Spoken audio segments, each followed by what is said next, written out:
Wheeler came of age in a time of dominant Hall of Fame starters, giants roaming the earth. Kershaw, Verlander, Scherzer, even Zach Greinke, who's a Hall of Famer. At the peak of performance, you have Madison Bumgarner on the front end, Paul Skeens on the back end. So Wheeler's rich, I know that, he's been paid, but he was never quite the golden boy. And yet, over the last 9 years, Zach Wheeler is the most productive pitcher in the game. It's not even close, going by WAR, 39 to a 32, just about. I'll round up for Garrett Cole. And DeGrom, Nola, Scherzer, Max Fried emerging. You can start this, by the way, we started in 2018. There's 2018 season. You could start it from 2021 to make it a little more recent as well. And in the last 6 years, number one, also Zach Wheeler by a wide margin. Wheeler coming back is integral to the Phillies' comeback. Another play heavyweight baseball. I get it. They get plenty of attention. But some of their foundation, Wheeler, Mattingly, obviously Harper and Schwarber, deserve even more credit. Let us know what you think. All right, we asked this about the Mets, right? How good are the Phillies? World Series contender, meaning, maybe you don't win a World Series, but you get there. Are they a team that makes the playoffs but makes an early exit? Or no postseason? Because they are out. But now they're 24 and 23. They're 8 games behind the Atlanta Braves. Dan, no doubt, is here. John Heyman is here. All right, Dan, your thoughts on the Phillies? I know it's crazy. I know Wheeler was once like our number one in the top 10 right now. But we don't talk about that Scherzer, Kershaw level. You know what I'm saying? Yeah, I don't think, too. You just showed me. I realized how Wheeler, it's on my own mind. I think I had him underrated, too, John. I mean, he's just a tremendous starting pitcher. I believe they're 16-5 since his debut this year. Obviously, he didn't start all those games. But I do think when you get the anchor of your rotation back, it settles everything else. And they got a deep, very, very talented rotation. When your stars are stars, and those two guys are, I think your team begins to play up to its potential. I'd like to add Trey Turner in there, starting to play really, really well. And the Mattingly thing is interesting, BK, to me, because historically, if you look at this board, managerial changes they're not just some panacea. Yeah. That if you make a change, all of a sudden you're going to be good. They're kind of, what this board shows, you kind of play up to what your projected team win percentage is. So David Dombrowski's interesting to me, and that's why I think David's a Hall of Fame head of baseball operations, GM. Is that he's done this twice now and it worked. Yeah. So his ability to evaluate what he thinks his team should be and the voice that's necessary for it, and the ability to hire a quality bench coach to be able to put into that role, I think is pretty significant. I think Donnie is one of the more humble, graceful, classiest men in the game, and I'm so happy for his success, too. Yeah, I don't think anybody involved thought when Don Mattingly came and became a bench coach that he was going to be a manager, even though his son's the GM. I don't even think he cared. I don't think he thought about it. In fact, there was talk of Mattingly retiring and just getting out of the game and that sort of thing at the end, and now he becomes a manager. And it just reminds me, I remember calling a game. We did a Dodgers game for our showcase game on MLB Network, and I just went and spent some time with Don Mattingly. I came away thinking, what a smart baseball guy. It makes sense, but not every superstar, and he was a superstar, has a brilliant baseball mind. I've always been impressed with his baseball mind. You're right, and you're right about the Hall of Fame. He absolutely should be in. We blew it, and I don't mean me necessarily. You voted for him. Every don't time, blame yourself. 15 out of 15 times. I think as a ball player, he should be in the Hall of Fame, but certainly now as a baseball life. And it took Gil Hodges forever. Yeah. He was considered kind of borderline. He won the greatest champion, at least we're in New York, so I can say this, greatest, most surprising championship ever, 69 Mets. It still took decades for him to get in the Hall of Fame. Dusty Baker, I think he's going to be in the Hall of Fame. It might be for the baseball life, but Mattingly should be in for the baseball life, and it is great. Dan is absolutely right. To have a manager in waiting who isn't really chomping at the bit to get the job and isn't seen as that, it's the perfect guy to have there, so that would be absolutely great hire. And it's interesting that his son is the GM and he's the manager, but what a great choice he was. And he was the second choice. Let's not forget, they did try to hire Alex Cora. Right. I was chuckling at the possibility of the interview there. So tell me, Dad, what do you bring to the table for this job? Well, son, why don't we just go out for coffee? How does the son go down and dress a decision Don may have made in the game he didn't agree with? So what were you thinking there, Dad? Why don't you just get out of my office, kid? I don't put that in. Dave has to handle that, right? Yeah, I don't think. You don't send I'm just press. It's a feel-good story, and they're a fun team to watch. It's good to see them bouncing back. Now, the Mets had a nice weekend as well. They're on the verge of losing a series to the Yankees, and they look like they could have been wiped out at a certain point. But let's go to some Mets and Yanks unbaseball-y plays. So a lot of baseball plays, a lot of unbaseball-y plays. I saw this Saturday. I didn't even have to text all the producers, John Heyman, because I saw this. I said, I don't need to tell anyone how unbaseball-y this is with poor Carlos Rodon. I mean, just a bad choice, bad result, wild pitch, 2-run score, and he had a 1-0 lead at the time in the third. Yeah, to exacerbate your wild pitch with a wild toss, not good. Obviously, he's just back to the second start back, and I mean, that's a rough one. I was at the entire series. There were a lot of unbaseball-y plays. Yeah. I will say that. Now, here's one again. On unbaseball, we don't show a lot of errors, but look, mentally, like Carson Bench has got to be better. We get it, and you make errors. I'm not beating the kid up. At that point, like a run scores, and it was a 5-2 lead, so made 5-3, really opened the doors. From there, Luke Weaver, ex-Yankee, really stepped up. And El Duque, bases loaded, nobody out. He comes in. Luke Weaver, after this error, saved the day. Yeah, against his ex-team, too. I mean, actually, Luke has got really good stuff. He's a tremendous athlete. He just attacked them, too, with multiple pitches. I mean, really, really picked the Mets up in a crucial situation. Strikeout, ground out, a fielder's choice. And Luke Weaver gets out of it. Could have been a lot worse. Now, the Mets, I have to say, 8th inning in this game. Mets are good at this play. Mark Vientos, who has had some issues, is good at this. Look at that. To Bichette, to Luke Weaver covering first base. That's a nice play. I actually think he could be a tremendous defensive first baseman if they just left him alone. His actions are like as a third baseman. Yeah. I've seen him make that play 3 times now in the last week. Slings that ball with no fear, and it's always right on the money. His metrics are decent, but he has a great arm and decent range. So. And then here on Sunday, 9th inning Mets, first and second. Ben Rice just a tad slow. Not terrible play, but... Yeah, he guided that ball, BK. He didn't turn with Vientos, didn't let it go. Yeah, I mean, there's a difference. And again, you're thinking, all right, well, it's hard making that play. That's a big play, though. Could have been. And then from there, look, you got to give Tyrone Taylor, who can flat out play. And he doesn't hit a ton, but he did that. He was sitting on that first pitch curveball. He knew a curveball was coming, 79 miles an hour. He was right there for over 400 feet. A very good fourth outfielder, good defender, great guy in the clubhouse. Now, here's Vientos again. This is a thing of beauty in a clutch spot. First and third in the 10th. Play. I also love the way Bo Bichette cleared out. Dan, I love the way he cleared out beautifully, not waiting for the guy to slide into him. Honestly, that was perfectly well done. But look at how Vientos moves his feet, and again, look at Bo's feet there, BK. Right. Really well done. Dan, you and I talk about like biomechanics and just having a feel for where your body needs to be. Yeah, both cases. I thought he did that beautifully. And then this play is inexplicable. I thought this was just a terrible play. Anthony Volpe actually goes in and bumps off Max Schumann at second base. I know it's a 5-man infield, but he bumps him off that play. Just a lack of awareness of trying. It's just, again, a case of player trying to do too much. I don't know what Anthony was thinking there, because the play was obviously Schumann's play where he was positioned. Yeah, no, I know, like, he's trying to make a play and the game's on the line, there's pressure and everything, but isn't that an immutable baseball law for him crossing over? They're not used to having too many infielders on the... But a second baseman could be standing there anyway, John. You know what, I don't think he was going to get him anyway. Volpe's actually been really good since he's come up. He's back to being a solid shortstop, and he's gotten on base. The Mets walked him, 4 or 5 times in that series. So he's done well. That's a bad baseball play, though. Mentally, again, if your ball goes off your glove, again, you're going to make errors. It happens. That's something that, hey, wait, what are you actually training to do here? What are you doing? Yeah, I think they're just not used to having so many infielders. The Yankees had this once before where they moved Bellinger in and put him at first, and he's an excellent first baseman, and he ended up making the play, but kind of blocking. He kind of blocked Jazz Chisholm on that. So, maybe you should have too few than too many. I don't know. Maybe just clear it all out and simplify it for everybody. I don't know.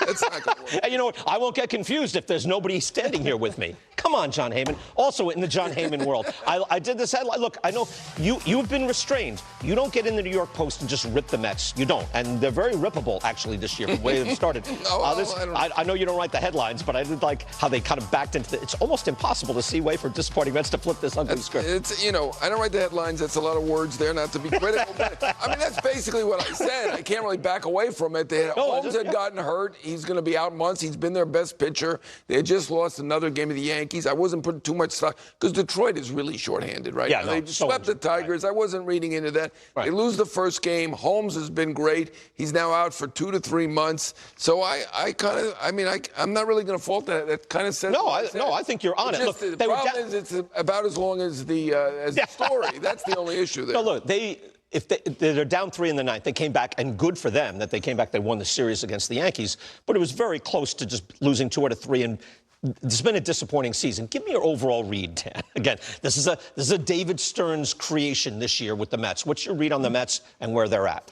I don't think David had a great offseason, but I think he's really bright executive, and I think he'll do an autopsy on his decision-making and balance out somehow he arrives at his decisions, because I don't think he factored in the human element at all this winter. But different from John. John knows how I feel.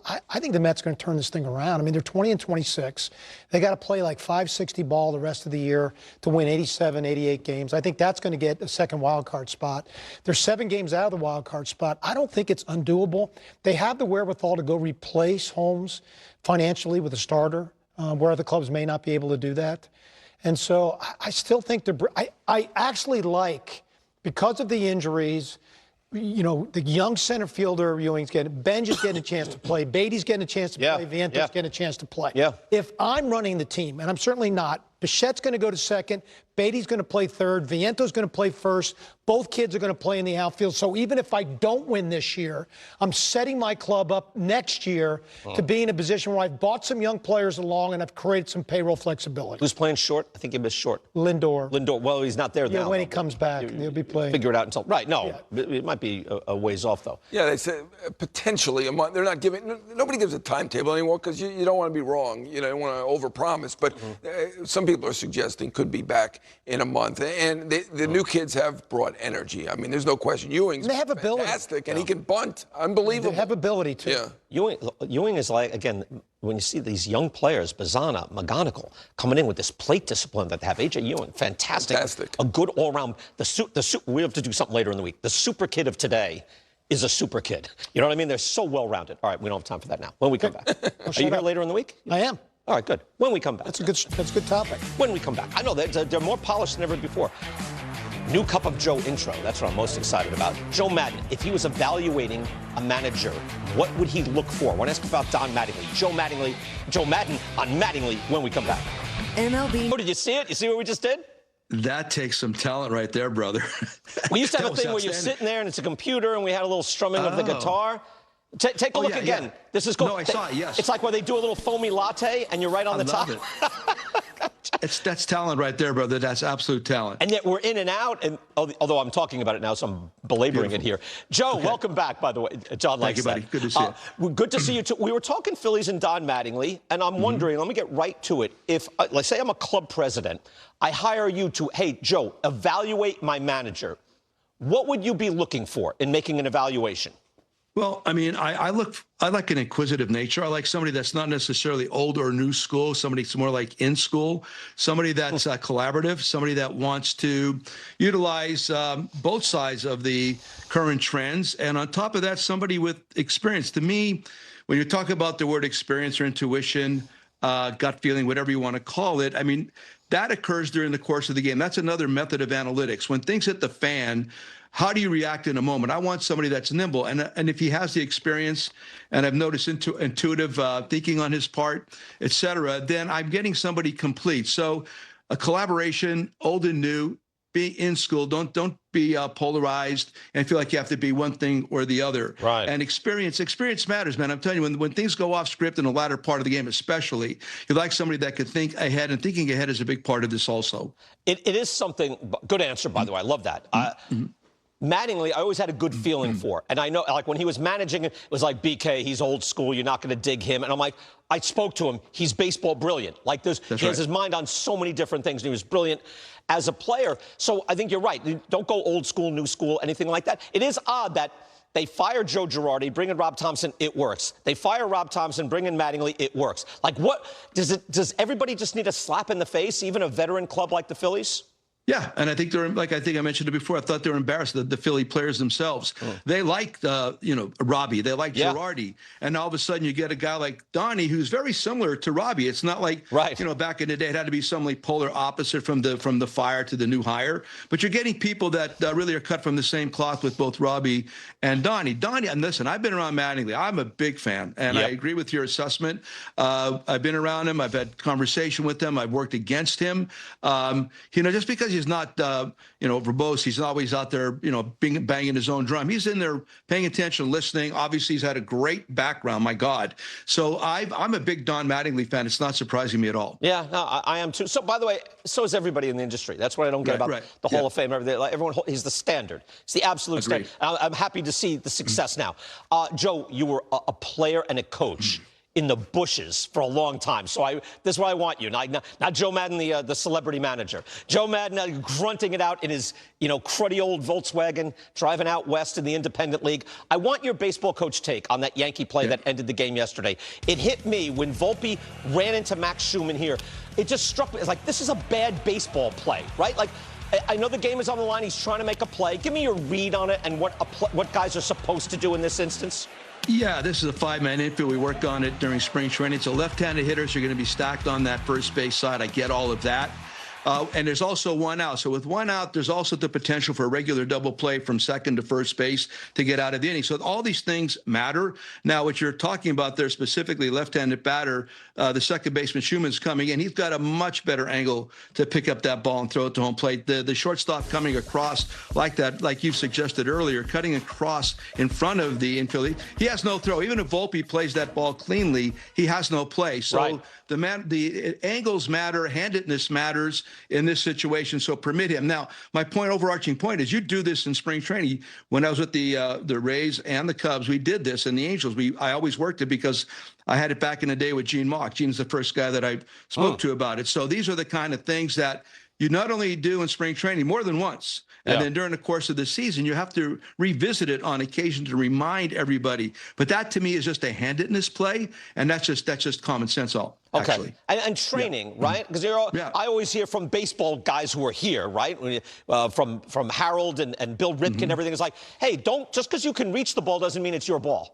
Right? Right. I mean, priorities. There's always priorities. It's like a right-handed right fielder coming at a ball to right center and a left-handed or a right-handed center fielder going towards that gap. It's a hard throw. He's got to spin and throw it. So handedness always plays into this. And this is a part of the conversation when you're working drills during spring training. So these players have to be hyper aware of those moments. What arm do I throw with? Where's the ball hit? Who has the better angle to make this throw with more on it? And that was simple. The second baseman had that yesterday. Now, Joe, Cleveland is a very forward-thinking club, right? They finally changed their leadoff man over the weekend. I don't think they gave it to the right guy. Now, there must be reasons for this, and maybe there is. But they moved Stephen Kwan off a leadoff. He led off all of last year. He's been struggling all year. They lead off Daniel Schneemann, and I'm always like, rarely do you have a guy like sitting there, like Travis Bazzana, brand spanking new, batting sixth. He's got a 4.11 on base. Also, he doesn't slug, even better. Also, he's 7 for 8 in steals, like even better. So so his production comes from his walks and his eye, and he's fast, and he's brand spanking new, and he's springing. They have the perfect leadoff guy. We put up the leadoff candidates here so you can see. There's the on base and the slugging. Give me a read on who should be leading off and why they chose not to do Bazzana as of yet. See, for me, the first thing to look at would be the on-base percentage side, and you're seeing that right there. They have several candidates. I like on-base, and that's like when I even moved up Schwarber back with the Cubbies, I really thought that he would get on base, and of course, then he's going to hit for power on occasion. It could be 1-0, or at least you're going to have a runner at first base. So I prefer at least 35% or higher, hopefully 36, 37% on-base percentage. And then power is really nice. If you could have power, that's wonderful too, obviously. And but you don't want to waste power. You know, like Bazzana is giving you the 4.11. How about 41% and no power? Like, he's perfect. He's perfect. He is perfect. Listen, I haven't watched him. I saw him the other day. He looks pretty good, but that's the number one reason why you put somebody number one. And if somebody's just, mildly on base or decently on base, put him in a 9-hole coming up to a number one guy with power. See, that's why I like to stack the bottom of orders. If you have that guy, when I hit the pitcher 8th and somebody else 9th in the National League a couple years ago, I wanted somebody with the higher on base in the 9-hole. That way, when you put these more prolific sluggers towards the top, hopefully they have more opportunities with somebody on base. God bless you. National League Baseball. Nobody even knows what you're talking about. What are you even talking? Pitcher hitting. What's Joe Madden even talking about? Did they ever do that? Best? It was the best. It was the best. It was the best. It was the best. And it's I'm serious. Gone. Excellent. Never see it again. And he ain't coming back, as they said in Goodfellas. He's gone, brother. And he ain't coming back. All right, Joe, great having you on. Thank you so much. Be well, buddy. Good to see you, man. You Thanks. too. Coming up, Roki Sasaki looks great again. Shohei Ohtani is hitting again. And what Joey Votto saw for Shohei Ohtani and what he did this weekend. That's next.